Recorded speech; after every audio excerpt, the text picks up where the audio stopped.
Hello, good morning, good afternoon, good evening. Wherever you are in the world, a very warm welcome to Meet Menaca, episode 102. Thank you for everyone for making this happen. Without your support and encouragement, we would have never crossed the episode 100. So firstly, a huge thank you.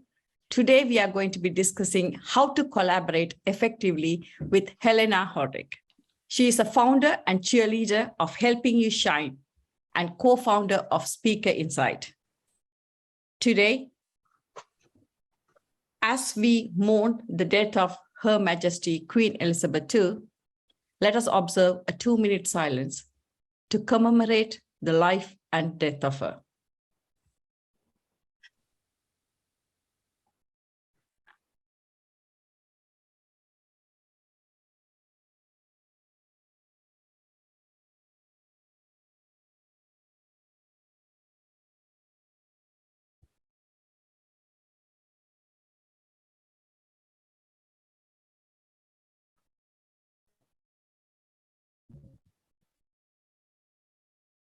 Thank you.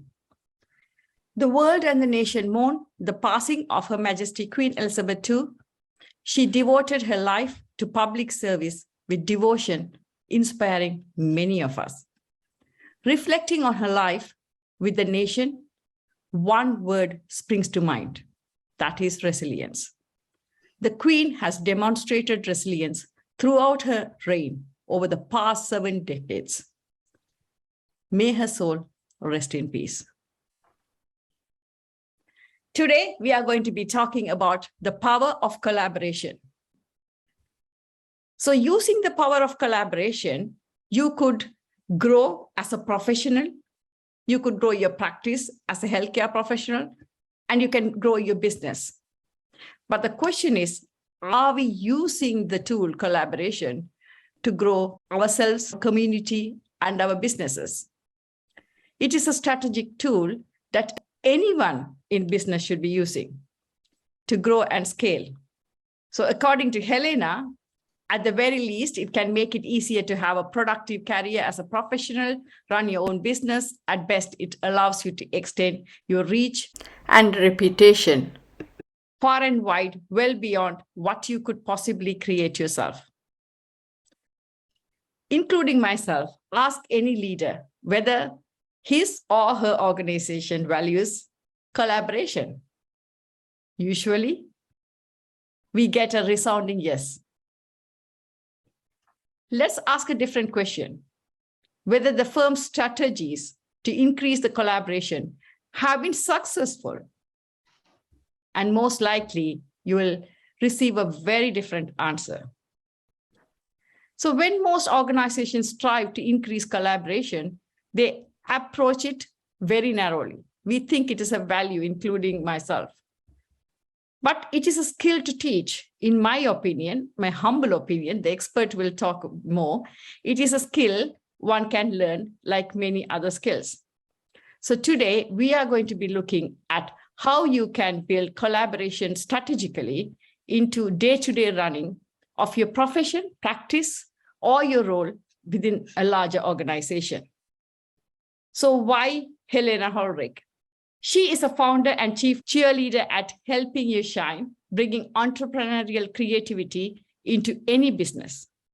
She helps you succeed as you, which is the most important thing, through a mix of personal growth, practical learning, and professional guidance. She is also the co-founder of Speaker Insight. They help speakers, authors, and coaches to build a business on their terms. She is also a passionate collaborator and promoter of others. She has trained thousands of people in diverse public and private organizations and knows that the structure and systems are the cornerstones of every business. She's grown countless thriving communities, which I am part of, recognizing it is a major key to success.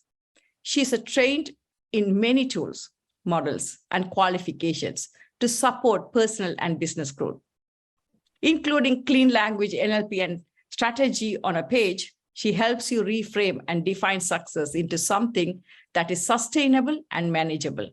growth-focused, and joyful. Firstly, humbled to have you. A very warm welcome to you, Helena. Thank you so much. It is a joy to be here and to be able to share. And I love that we actually know each other through one of the communities that I've built alongside someone else through a very successful collaboration. So I love that the foundation of this talk actually is founded in collaboration itself. Yes, when the word collaboration comes, Helena and Kelly come to mind without any effort at all. So you have created that community, thriving community, I must say, which demonstrates effective collaboration. So when I was thinking, many of us need this subject. Like I said previously, we all know we need it. We sometimes think we are practicing it, but most of the times we are not effectively practicing it. Yeah. So I have known you for a few years now, and I know you are the queen of collaboration, Helena. In your opinion, what is collaboration? You know, in its simplest form, it is literally the action of working together with someone to produce something. I mean, that's almost a dictionary definition, but collaboration is so much wider than that for me. Collaboration is coming together to actually fulfill a vision that somebody else has. Now, it might actually be, in fact, I was just, one of my favorite films is Big Hero 6. And I was just actually looking at a Medium post or blog that they'd written. And they were saying that, you know, this film wouldn't have been made if it wasn't for the fact that one person came together, because this was co-directed by two people. So one director came together with one opinion of what it should be, what the vision should be, and the other came together with what it should be. And those two things did not match at all.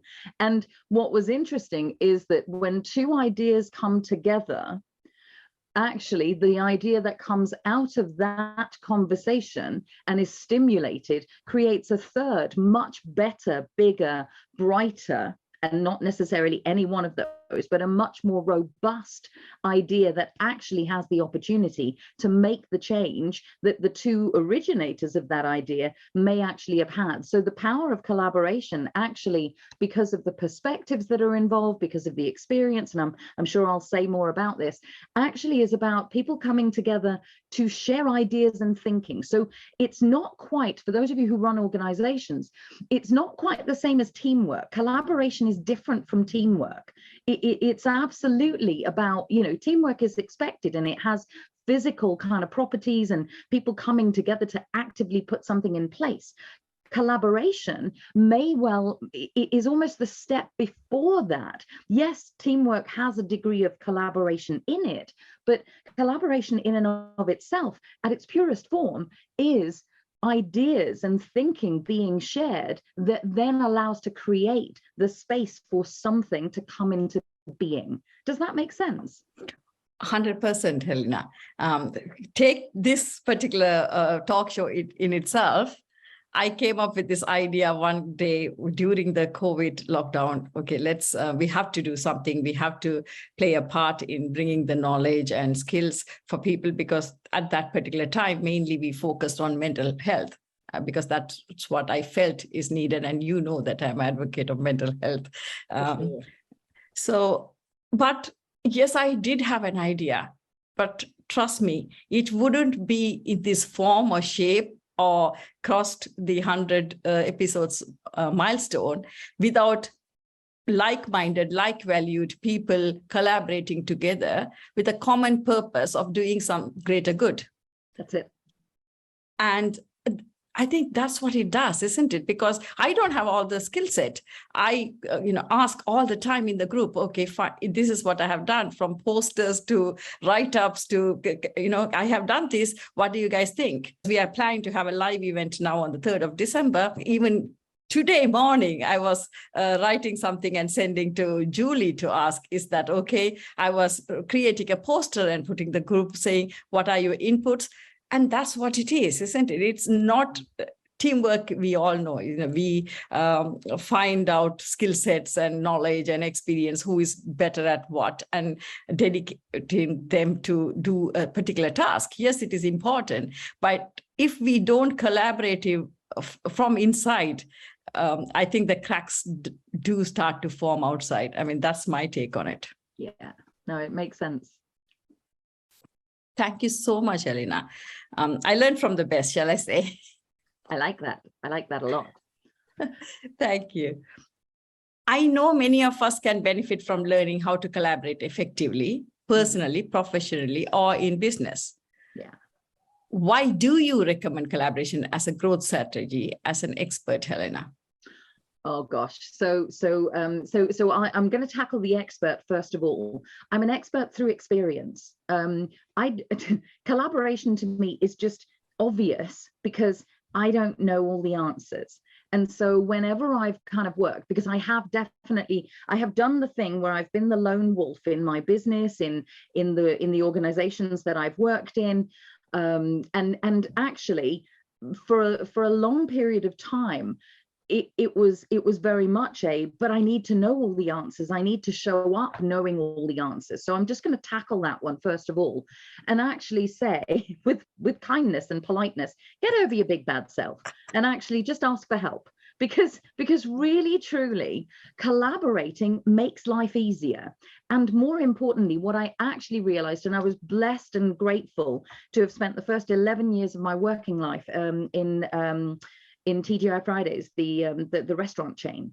And actually, collaboration was a cornerstone of everything. I could not serve the people who were coming through the restaurant without collaboration and connection with everybody else. So it was kind of bred into my bones. So collaboration for me is an experiential thing. And when I then moved into the video conferencing world, everybody was working in these silos and really kind of doing that thing of, I am a lone wolf. I need to know everything. I need to show up thinking that I know everything and showing up in that way. And I could see that it was creating a lot of stress. So I'm actually tackling your question from one of the biggest benefits that you actually get from it is that collaboration is fun. And collaboration actively encourages well-being, because you don't actually, you give yourself the opportunity to learn more, to grow more in some way. So I'll come back to the strategic business part, but I'd love for everyone who's here live, certainly kind of in the chat, maybe even put your own definition of what collaboration is and whether you are doing something collaborative. So whilst I talk a little bit more about it, in fact, Kirabai's just come back with collaboration quote, alone we can do so much, together we can, alone we can do so little, together we can do so much. And that's actually one of my favorite quotes around collaboration, because the power of many coming together actually just allows it to be more fun, more easeful, and more graceful. And it takes us being humble enough to be able to turn around and say, I don't have all the answers. And it takes us actively into the end result that we want to create.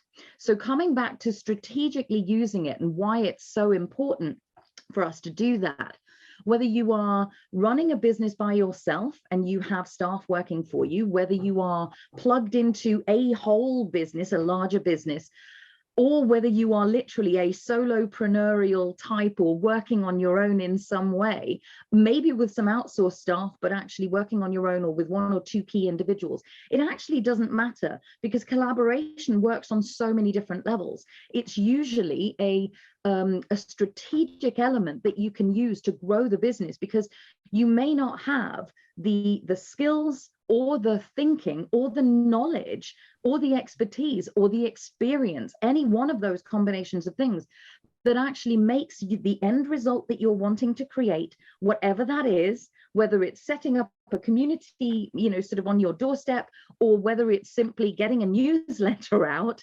It can be anything and any size. But when you're in the end result of that, you can track back and say, have I got the skills, the knowledge, the information, the motivation for doing all of those things? If the answer is no to any one of those, you could absolutely reach out and collaboratively ask, for some support and some help. But a collaboration is also more than that. It is an active, contracted thing, or it can be, so it can be a verbal contract around, hey, I just need some help. Can we come together and do this? That could be a one-off. But it could also be something like, I think you are in collaboration with several people doing this show that actually is a more formal or contractual piece that has a reliance on several people showing up to do the thing that they're doing as part of what's actually going on to make this project continue, but also to make this episode, the next episode, the one after that, actively come in. So I think there's not enough people think about, they might think they are collaborative as a personality trait, as a quality, as a, maybe even have some of the skill sets around that.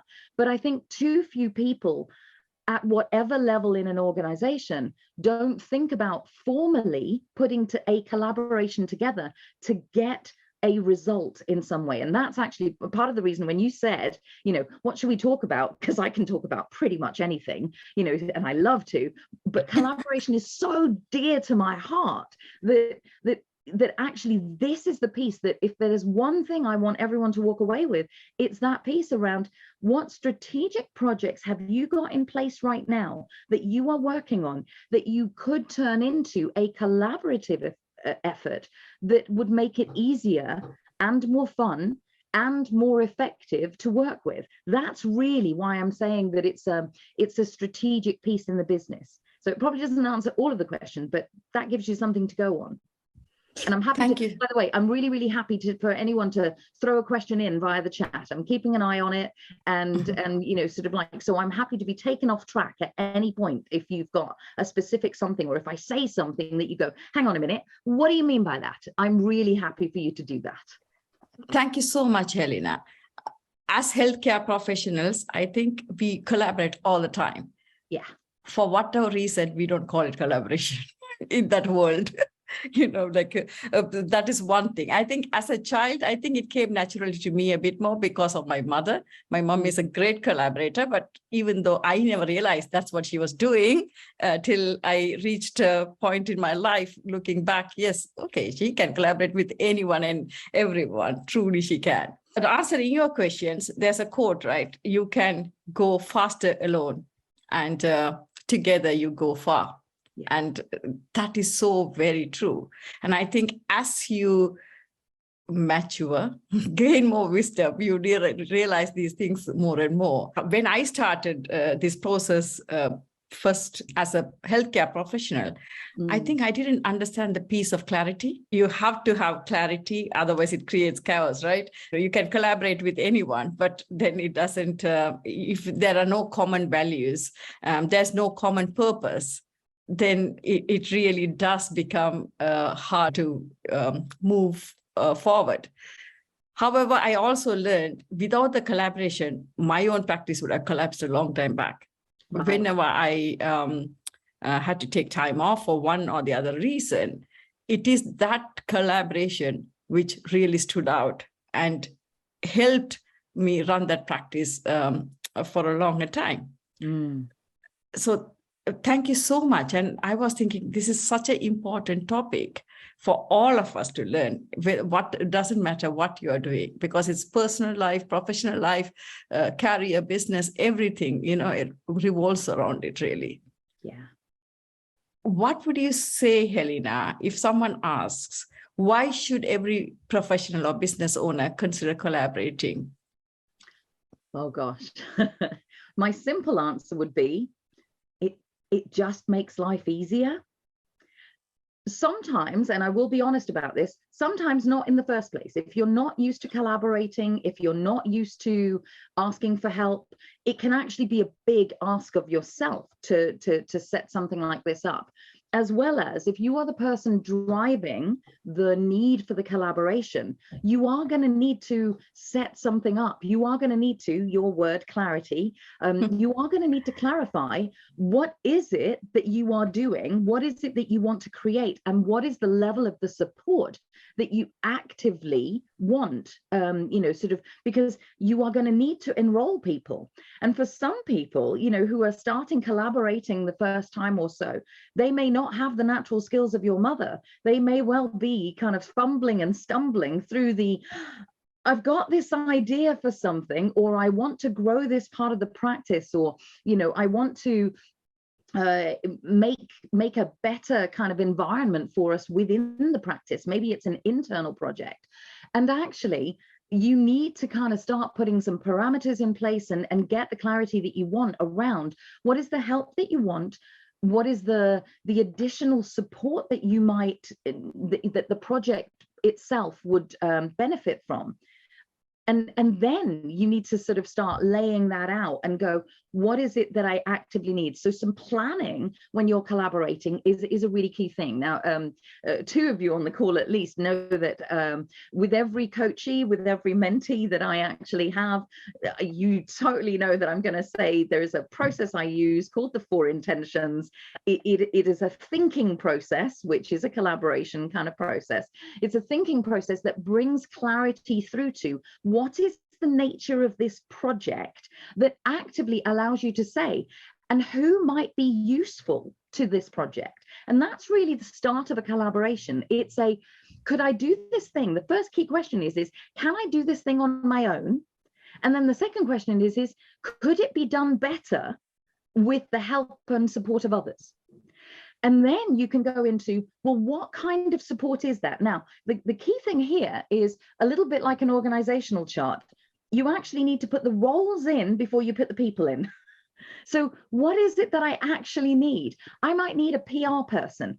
I might need someone who's really good at graphics. I might need someone who is just going to act as a sounding board and says no to my harebrained ideas, because I might need someone who's just grounding to me. But if you actually get a sense of what does this project need, then that actually really helps you identify what roles with what capacities or skills are needed for this. And then you can put names to it. Then you can actually start to go, right, if this project now had, rather than just me, if it had these 6 other components or elements, it would be a lot better, tick in the box. Okay, now I can start to think about in my network, or in the, in my network, do I have any of these people, and might they be willing? So you can start to reach out. If I don't, who in my network has these people available? What recommendations can I actually ask for?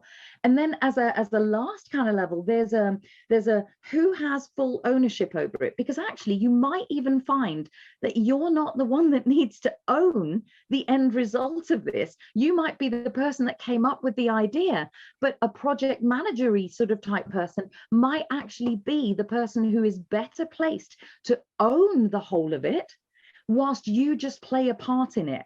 And that involves a little bit of removal of ego, and it involves you humbly coming to it in service of the project. And I always like to say that there's the business and there's you.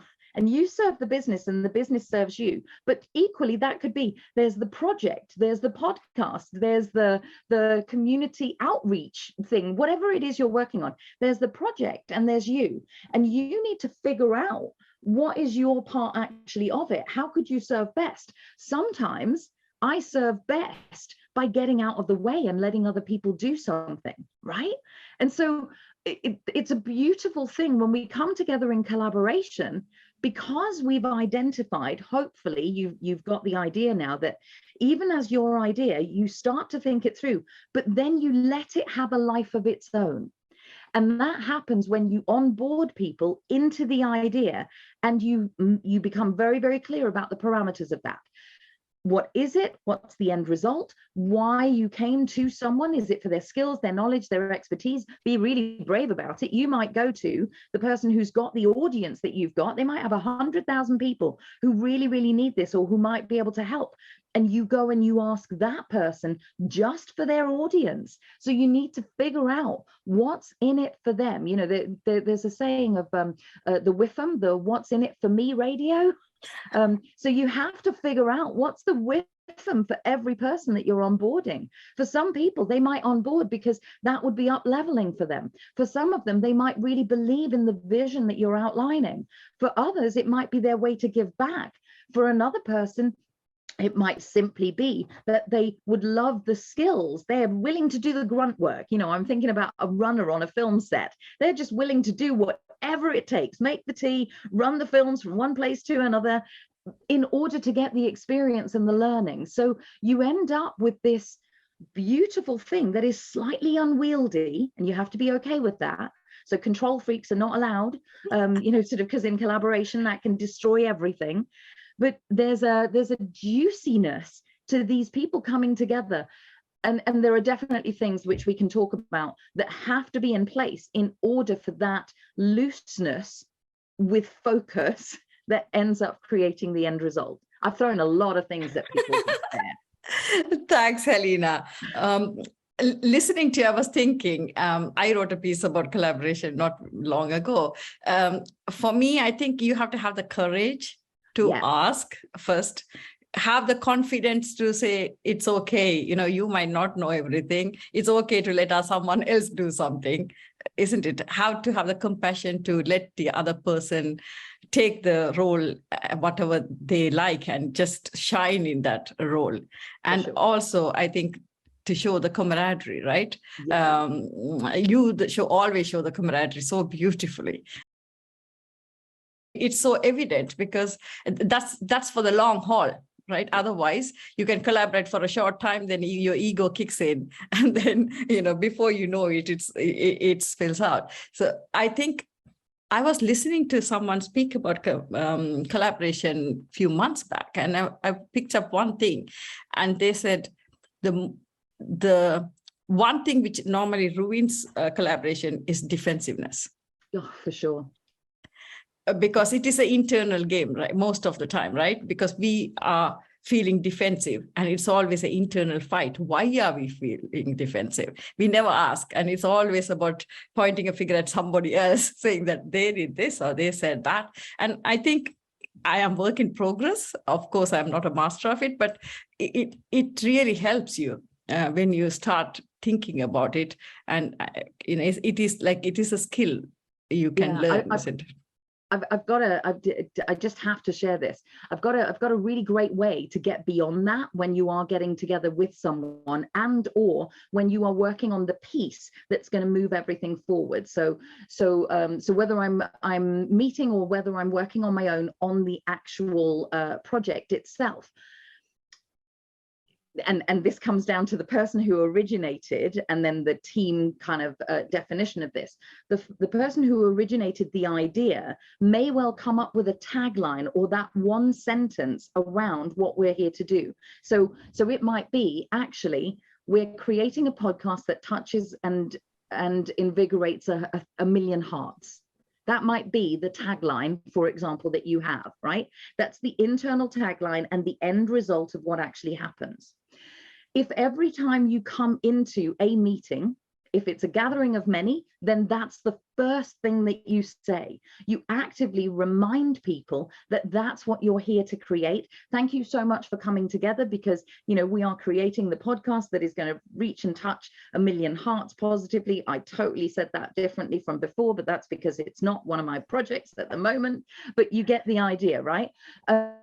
Or when I sit down, in order to clear away, because I think defensiveness partly comes because we are actually too crowded by ourselves and by all the other tasks. We live in a 24/7 environment. We're attacked by our thoughts all the time, or by the demands on us. So if you actively sit down, and this is true for any project that you're working on, and you go, right, okay, what I'm here to do for the next half hour is to be in service of this project of touching 1 million hearts positively through the podcast that we're doing. Now I can actually put everything else aside. And if you need to do the reminder of, and I'm here just in service of this, whether I've done something that contributes or not, I can put myself aside and just show up with the skills, the knowledge, and the desire I have, the motivation that I have for this. So if I pull that out, it means that I let go of my ego and I can just get on with whatever I need to get on with.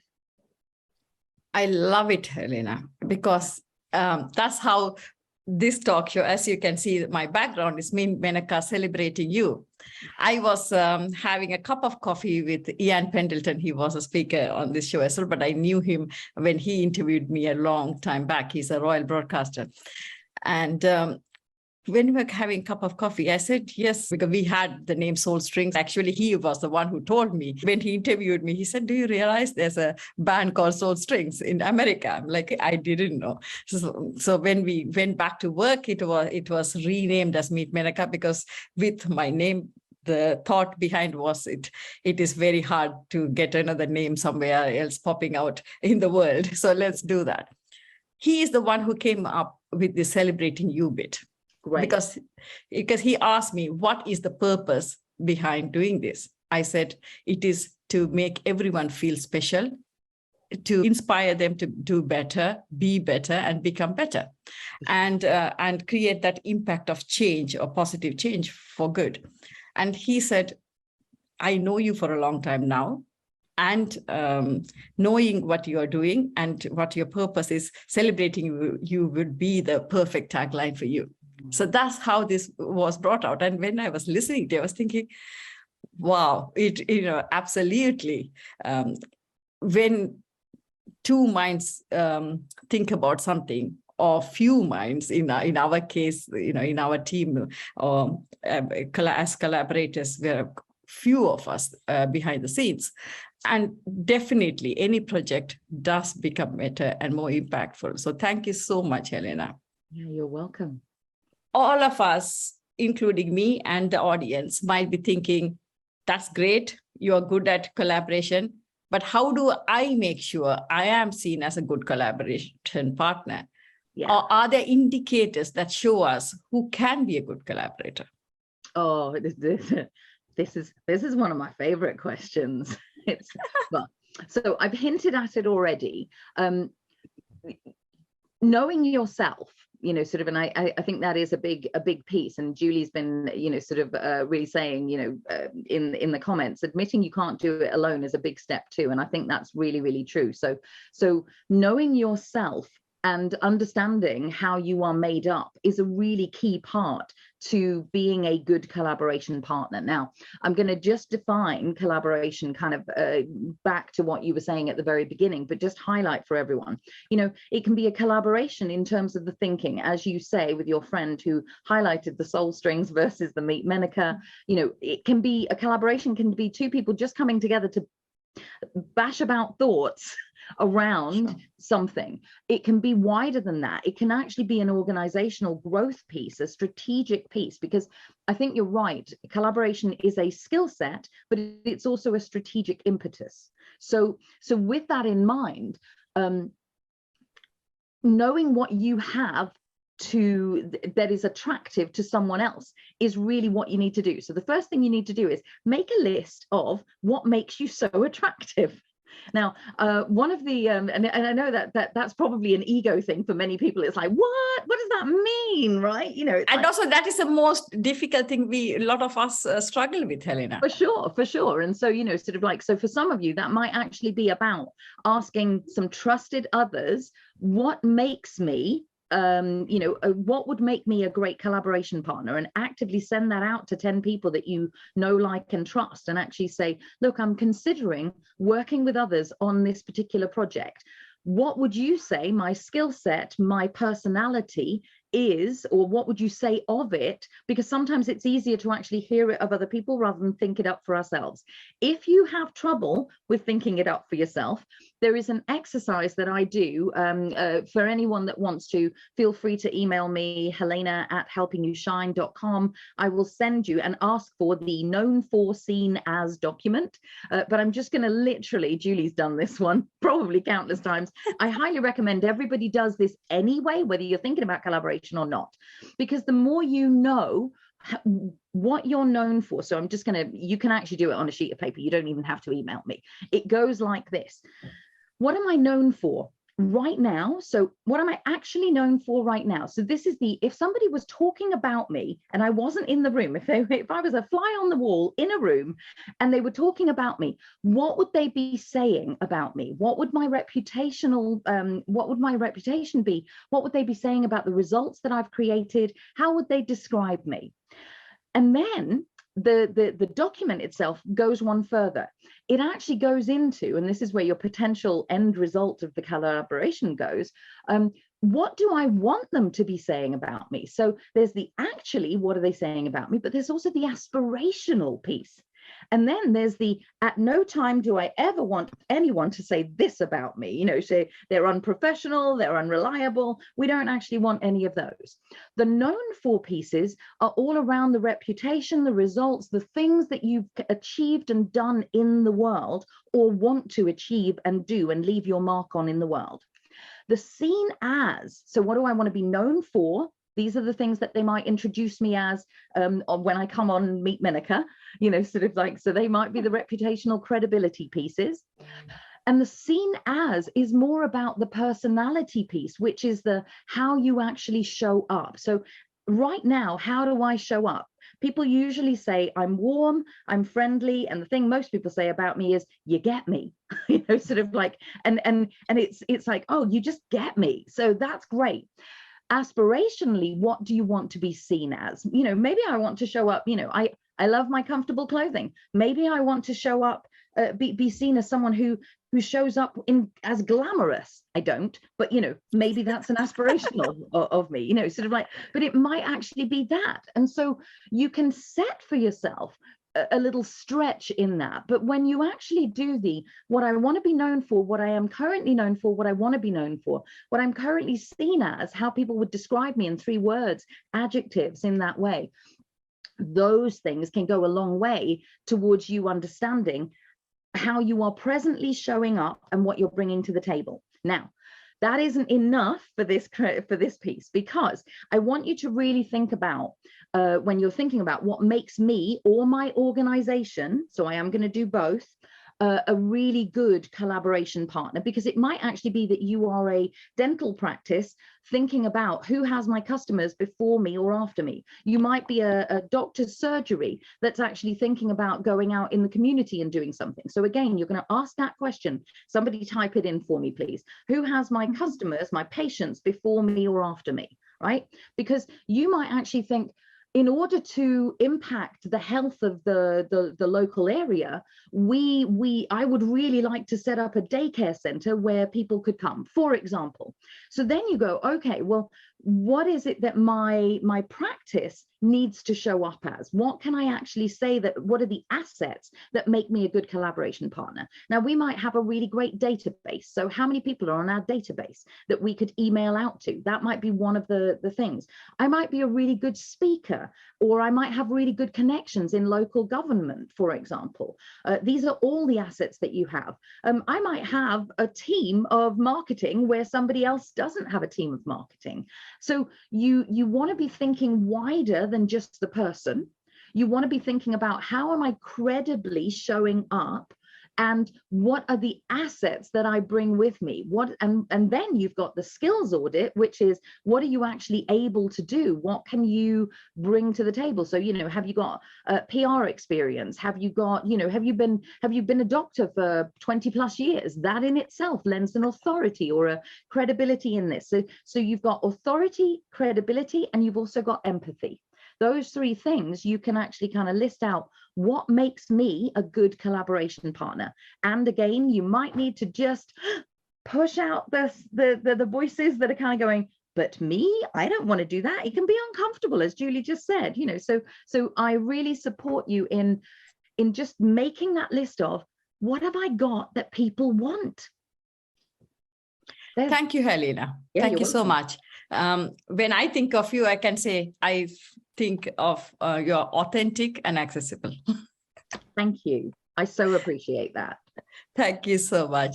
Because it is so important, right, to bring yourself as you, like you rightly said, because most of us find that difficult. And there was a time in my life, I found it really, really hard to show up as I am, because I thought, you know, whatever people now say, it has been my milestones, you know, the resilience and all that. At one point, I did see them as weaknesses. Yeah. And it is hard work to get to that place. It is. And the thing I want to say about this, because I don't think I said it, is that, you know, whilst you're making your list of what you want to be known for, seen as, and what you're bringing to the table or able to bring to the table as a human or as an organization or a practice, the other thing that you want to be doing is, you know, that SWOT analysis, you know, your strengths, weaknesses, opportunities, threats. You want to be bringing that, and you want to be humble enough to turn around and go, I can't do this project without someone who has this. And you sound like you're the perfect person for this. You know, we've got this bit plugged, that bit plugged, that bit plugged. Now, if you came on board in this collaboration with what you've got, do you have some of these things? And that actually, so showing up, knowing what you also need is really important. And sometimes that actually is a personal thing. You might actually show up and go, I can do all the work in the background, but don't make me speak to an audience. You know, and I'm actually choosing you because I know that you can be a great spokesperson for this. Are you on board? What can we do together? By the way, that's my favorite networking question. I'm just going to do this because part of my being a collector and connector of people is I don't go up to anybody at networking hardly and say, hey, what do you do? You know, sort of, because don't we all dread that question? I actually go up to someone and go, hey, what could we do together? And it really switches people. Try it next time you're at anything where you're meeting in a group of people. What can we do together? Because by its very nature, you have to figure out what each other does. But it's like it starts the conversation at a different level, and that can lead to a collaboration that you didn't even know. Asking someone what they need at the moment is a really great way of starting a potential collaboration as well, which is, hey, what contribution could I be to you? Sorry, those are 3 gorgeous questions that you could ask when you're meeting people that just allow a collaborative piece that comes in there. And that allows you to become that collector and connector of people, because the people will remember when, like I said just before we started this call, Julie popped into my mind just on Thursday because of something that somebody said. So I'm checking that out. And she's one of the potentials that I was like, oh, you know what? I could connect this person to that person. That in itself might lead to a beautiful collaboration happening, because we just can't do things on our own. Thank you so much. We do them badly. Thank you. Beautifully put. Yeah. I am, you know, I am really good in connection, but not so much in networking. So we have quite a few networking queens in my this team behind, which is really good. Great. And you do this so beautifully. I know every time someone asks for resilience training or any training in healthcare leadership, and you immediately go, oh, I know, you know, Menaca Forthalingam is the right person. She's right up your alley. And you always do this. And that's what it is, isn't it? How can we support someone else? I think starts the process beautifully.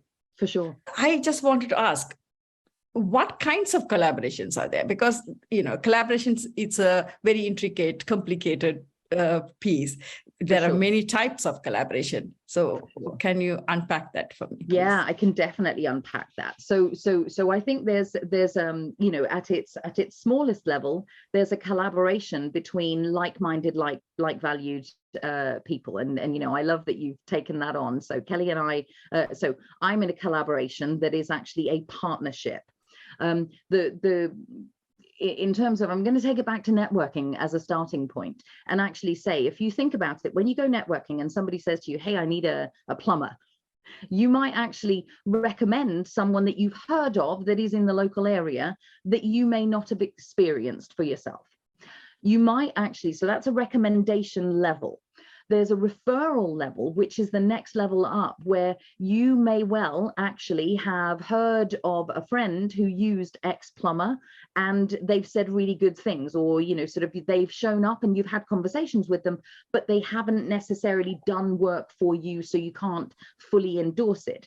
And then you've got that endorsement, which is the, I have actively used this person for myself, and they are definitely someone that you know, sort of that I would use. In fact, someone just asked me, you know, for a copywriter, so I'm about to go and send a list of things in those 3 criteria. So I think there's a you know, at any level of the types of collaboration that you can have, you've got that in place. So I'm going to say that as one part of it. Then I'm going to say, right, okay, so in terms of the collaborations, you might have associates that you do joint working with. Those are collaborations. So you might actually be, for example, I'm back to that dental practice and the doctor's practice. You might actually have a preferred practice that you know, when someone's looking for a dentist and they're at the doctor, that you actively refer people through to.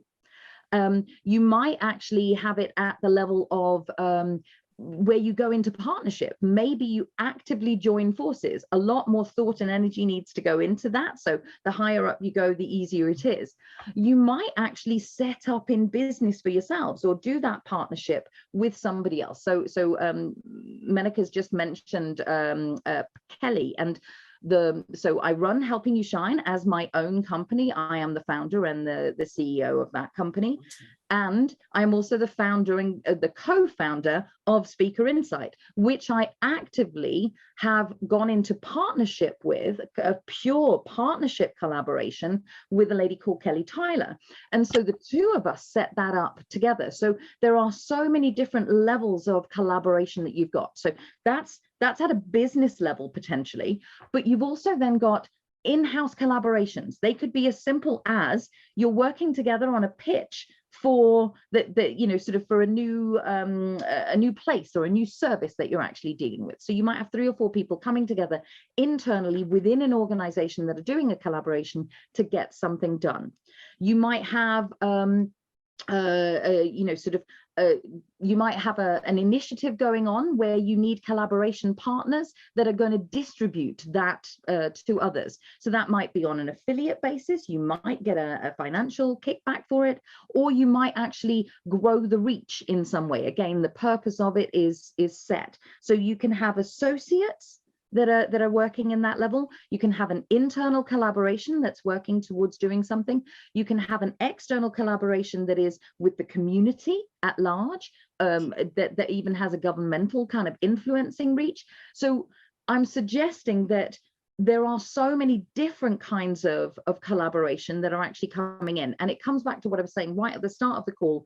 Define what it is you want to create and work out whether you have the internal resources to do that, and then work out, is there a team that's already in charge of that?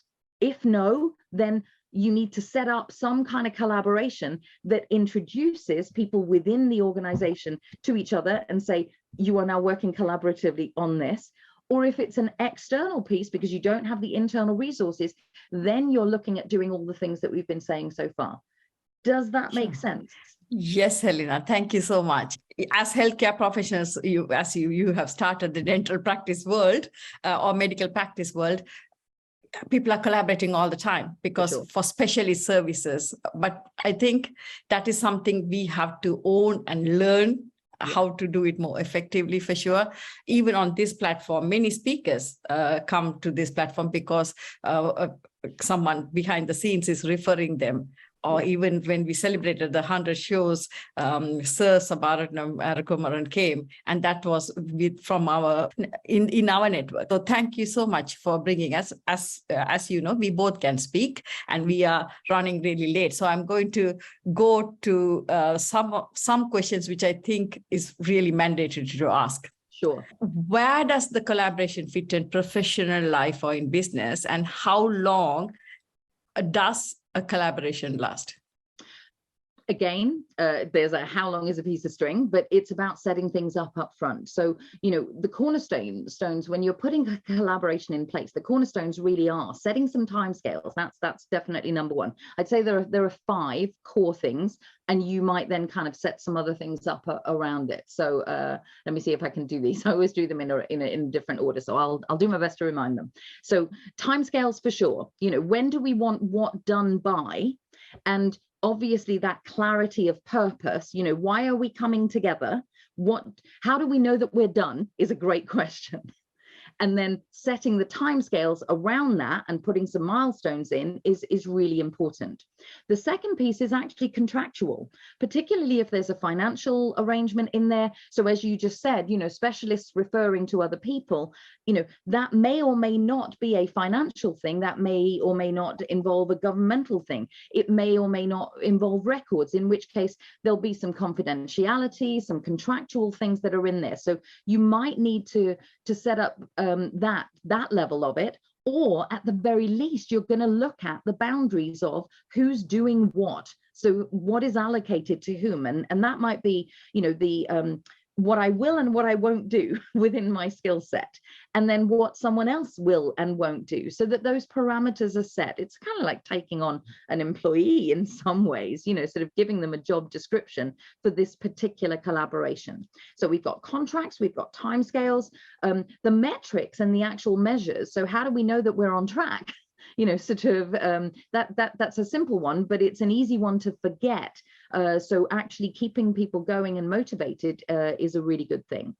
And then you've got kind of the trust element. There is a technological element around this, because how do you know things are happening? So in today's day and age, we have so much juicy technology, and we have so many people who are technically inept that sort of like, and I say that with love, like, sort of like, and I definitely fit into that in certain kind of spaces.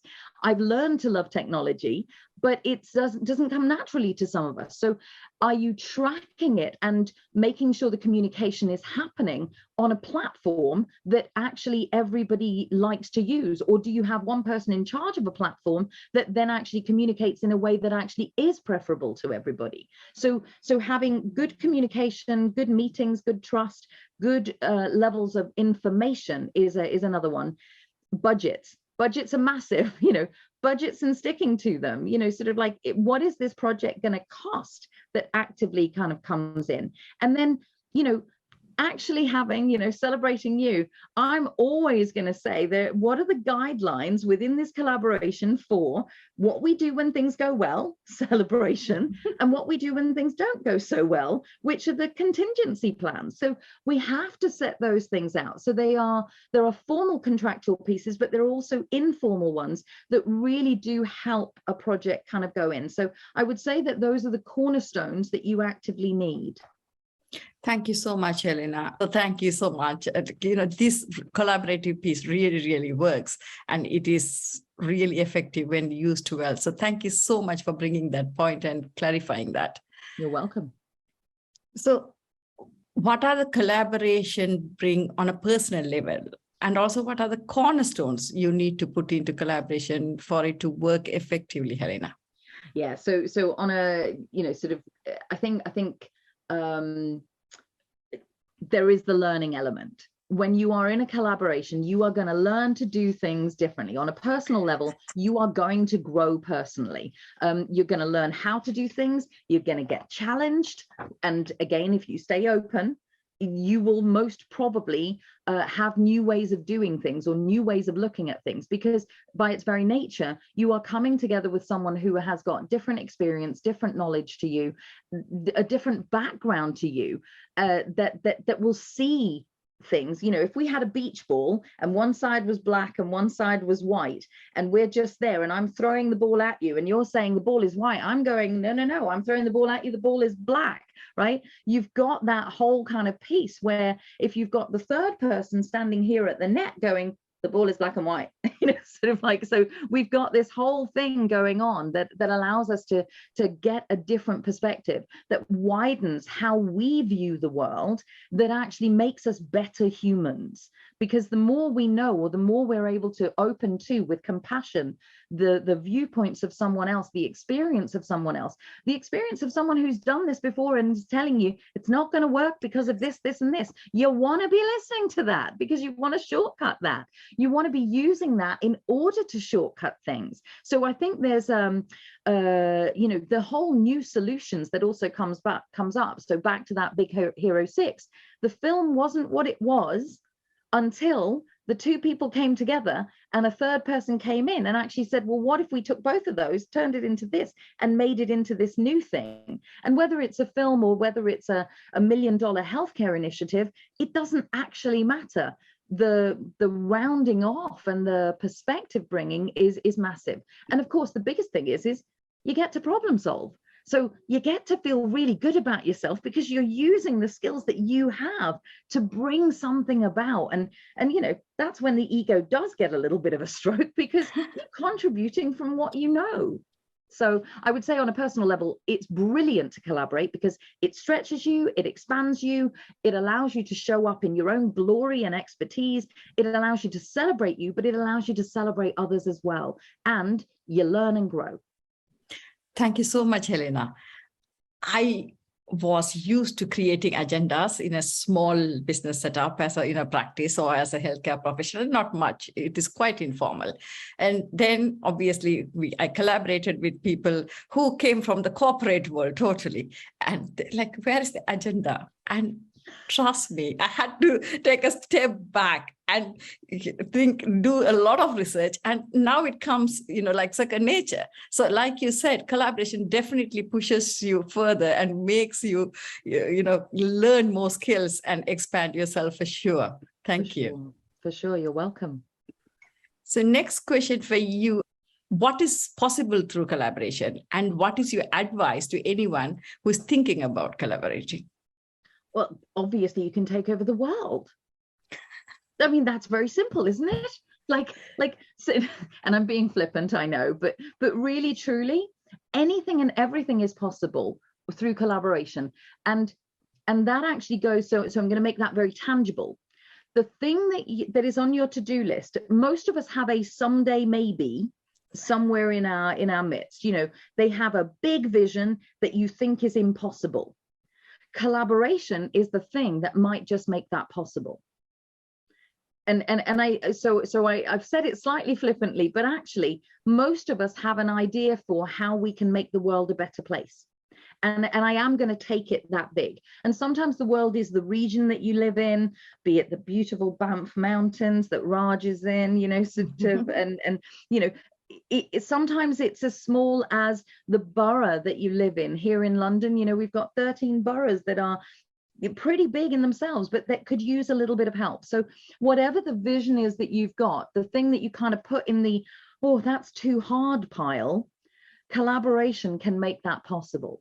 And it actually means that all you need to do, and I say this with inverted commas because it's still going to take your time, your energy, your resources, your money, your skills in some combination. But all you need to do is actually get really clear, back to that clarity point around what do I want to create and how might that be possible? Now, if we're staying open to that, then any collaboration, any project becomes possible because we're now going through collaboration. How might this be possible?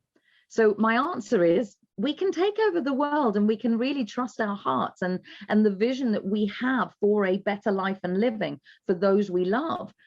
Actually, it might just be possible. And there are many, many examples of people who've done exactly that.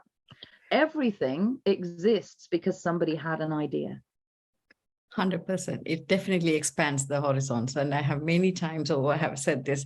Yes, this idea came to me, but without these collaborations, no way we would be where we are today or the form we are in today. So yes, collaboration is the key for everything. For sure.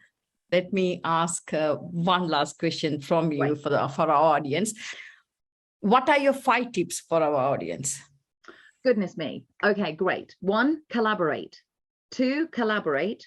3, collaborate. 4, collaborate. 5, collaborate. Okay, great. So now that we've got that over and done with, So let me be, I mean, I really am being serious. Number one is collaborate.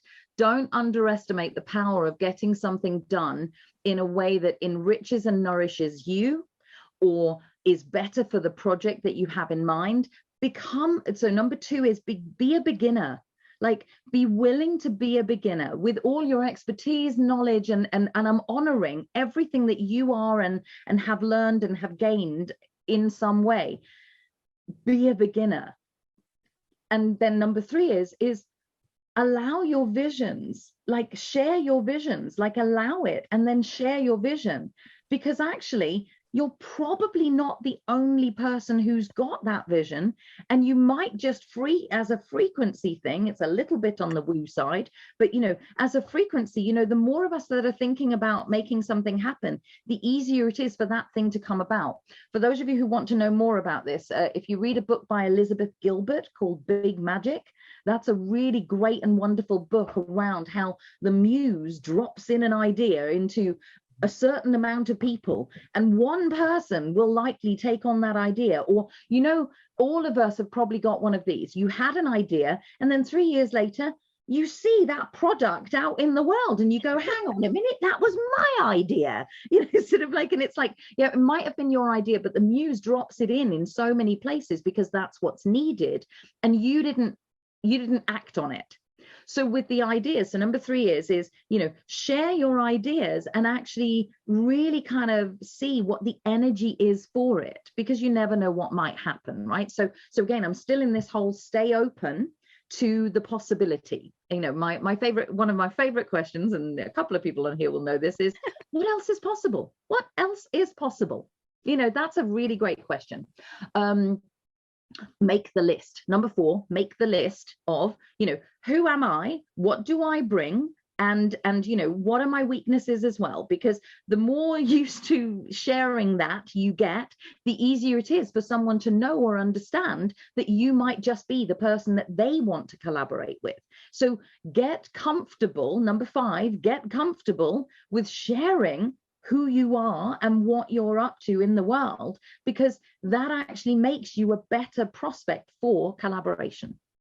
Thank you so much, Helena. I was laughing when you started to giving the 5 tips, because I had to definitely go back to the not knowing anything when I moved from being a dentist and practice owner to starting to teach and coach and mentor, for sure. And you used to be, and sometimes Kelly used to be the, you know, pushing me to share my vision. Don't be scared, just tell it as it is. So thank you so much for that. You're welcome. And also on the vision board, I put a talk show in 2018, and exactly like what you said, and then it went very quiet. And 2020 brought COVID, and suddenly that thought came to my mind, you know, to do that. So, you know, I totally agree with you. So thank you so much for that, Helena. You're welcome. So welcome. Can I ask you, as I know you for a long time, sure, what are your thoughts about the talk show and any suggestions or feedback, Helena? Oh, do you know, I really love that you actually have an opportunity for people to show up live, and you have some Q&A that actually goes in here.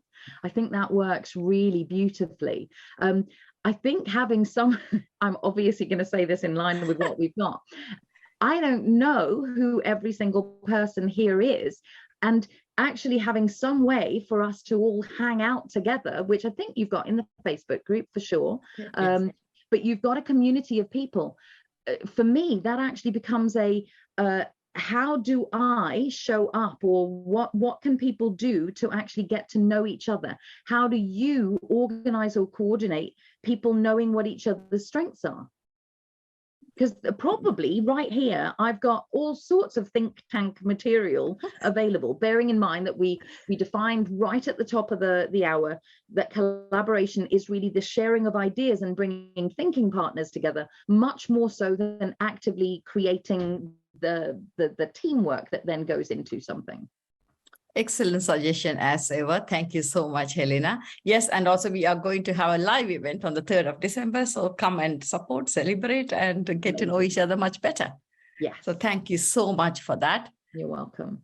A huge thank you for everyone, as ever, for helping us, supporting us, encouraging us, and cheering us to get us to cross the 100-mile. It is a huge task, which was done quite easily with all your support, love, and affection. So thank you so much for that. For people who are listening to us on Facebook, thank you so much for encouraging us, giving suggestions, and even reaching out to get what kind of topics you want to be discussed. And of course, a huge thank you for the team behind the scene for making this happen. And Helena, you made that special, and I never had a doubt because I know you very well.